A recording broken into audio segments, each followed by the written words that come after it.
Jarduneko Jaurlaritzaren esanetan hezkuntzarako erreforma onartezina da eta ez du inolako mesederik ekarriko. Ez duela ezer onurako izango Espainiarako osoan eta gure baitan. Prentsa ohar batean hezkuntza sailak adierazi du zirriborroa argi eta garbi konstituzioaren kontra dagoela.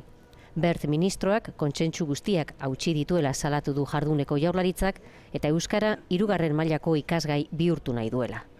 Estatuko gobernuaren obsesioa da EAJaren esanetan Kataluniako ereduari eraso egitea. Aitor Esteban diputatu jeltzaleak ohartarazi dio Rajoyri Katalunia eta Euskadi urte askotan izango direla bere kolokako gaiak. Amaiurren ustez, PPek hezkuntza sistemaren zentralizazioa nahi du. Eta honekin, Bert ministroak aurreratu zigun espainolizazio nahia baieztatu egiten da.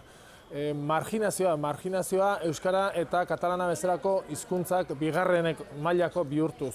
Bestelakoa da Antonio Basagoitiren iritzia. Es perfecta la reforma que ha hecho el ministro de Educación, porque aquí ha habido muchos años en los que se ha utilizado el euskera contra el castellano. Kataluniako eskoletan murgiltze eredua aplikatzen jarraituko dutela esan du Jarduneko Generalitateko bozeramaileak. Gainera, eraso honi aurre egiteko energia eta indar guztiak erabiliko dituzte. No estalviarem ni energies, ni força política, ni capacitat institucional per fer front a aquesta ofensiva.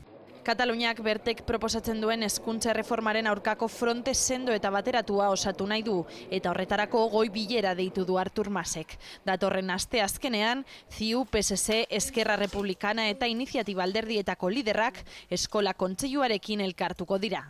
Hezkuntzaren inguruko elkarteak ere zutan daude, ikasleen gurasoen ordezkariak, FAPak elkarteko presidenteak alegia, erreforma kritikatu du. Bestela ere gaztelaniaren jakintza bermatuta dagoela dio, eta erabakia ideologikoa dela.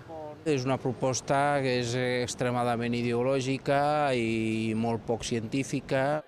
Som eskola katalanezko hezkuntza defendatzen duen plataformak deituta, hainbat elkarte bildu dira arratsaldean erreformaren kontrako protesta egutegi bat zehazteko.